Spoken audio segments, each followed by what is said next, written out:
Okay, so I probably should introduce myself so that people know, who I am and everything. My name is Kashana.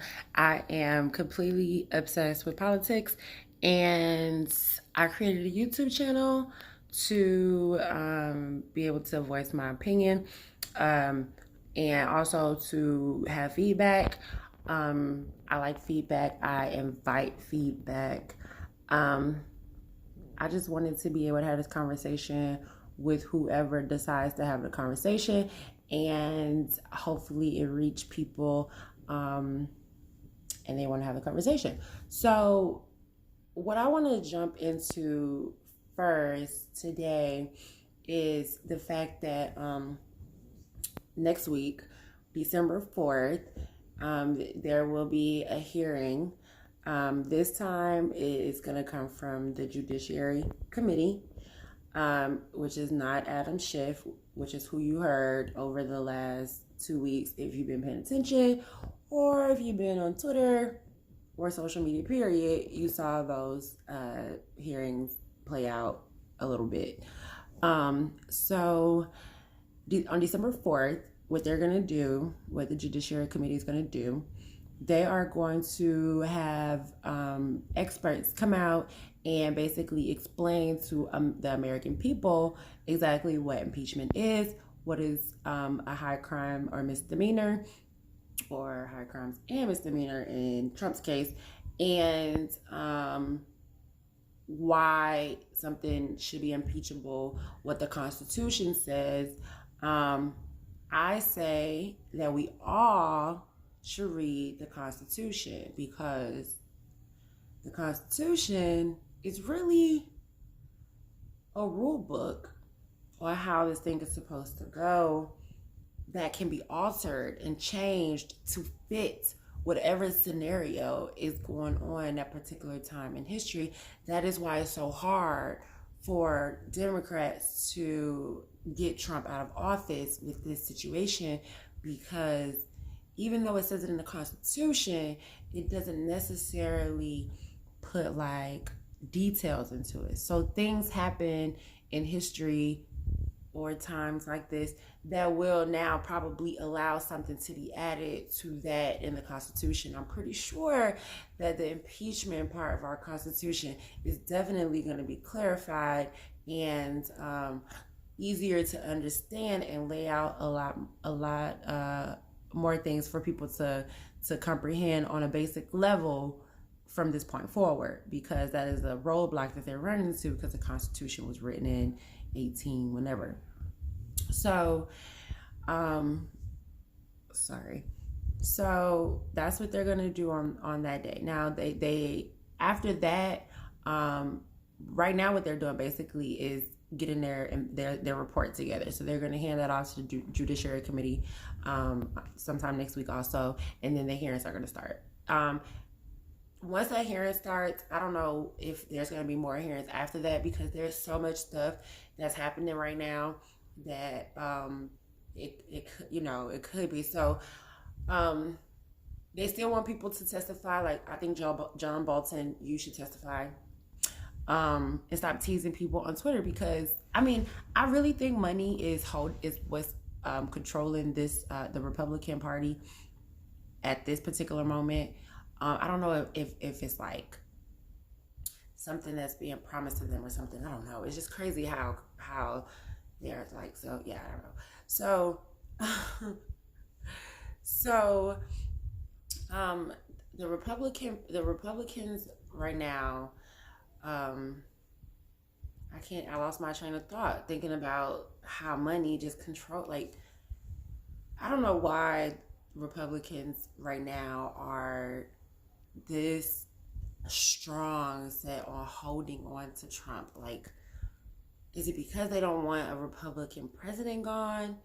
So that they don't care who the Republican president is and they just want that Republican president to be successful?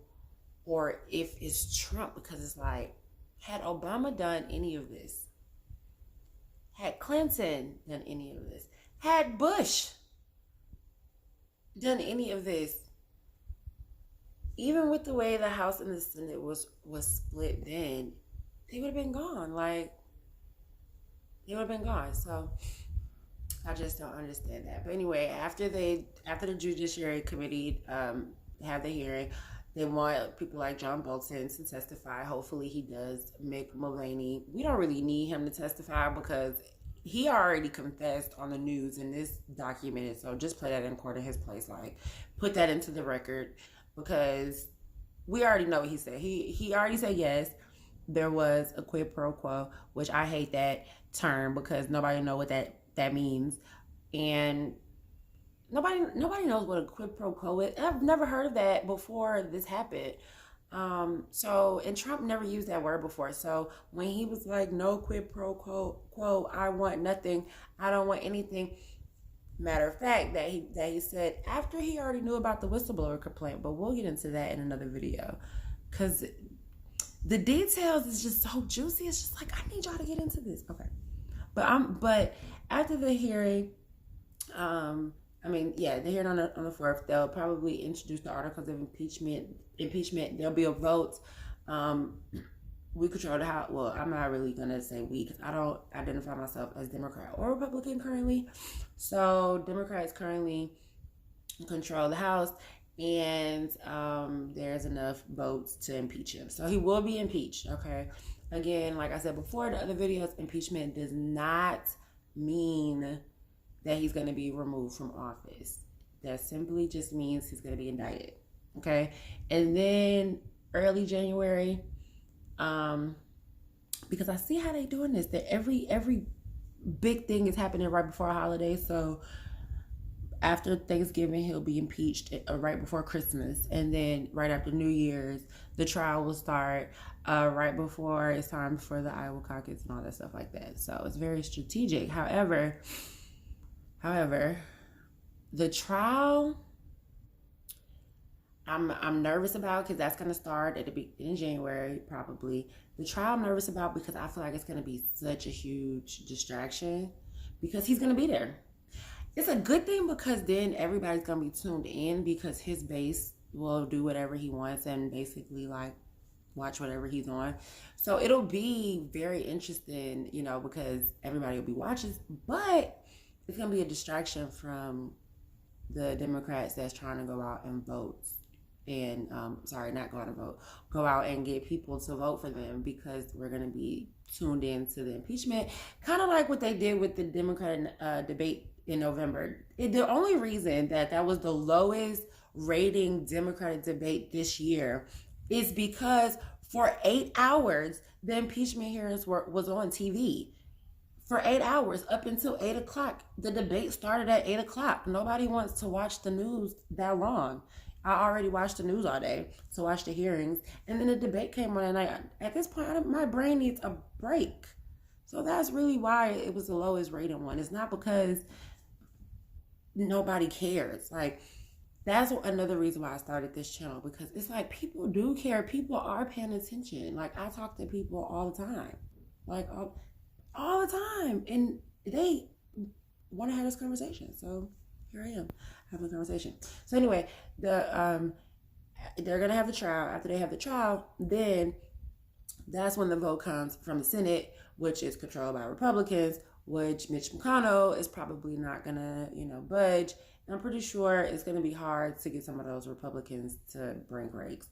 Now, a Republican has been implicated in the impeachment inquiry by meeting with the prosecutor that started the whole scandal, basically with Biden and his son back when Obama was president. So it's just like,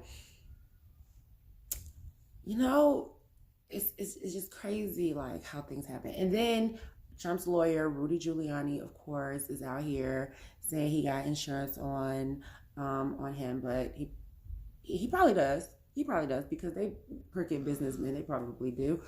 But now Trump is wanting to distance himself. Now he's not going to know him. But one thing that you cannot erase, which is a big reason why I'm on here, is the internet or the TV. My phone's dying, so I guess I'll be getting off soon. Or the TV. It's recorded. We have it on the news. Okay, it's documented. We know how close you are. This is your BFF, Trump. We already know that. So That'll be exposed. That's nothing new. You can't distance yourself. You can't say, oh, he has other clients. Like you said yesterday at your rally, yeah, he has other clients, but I'm sorry, his main client is the president of the United States. Okay, so your argument, like they said yesterday, is bullshit.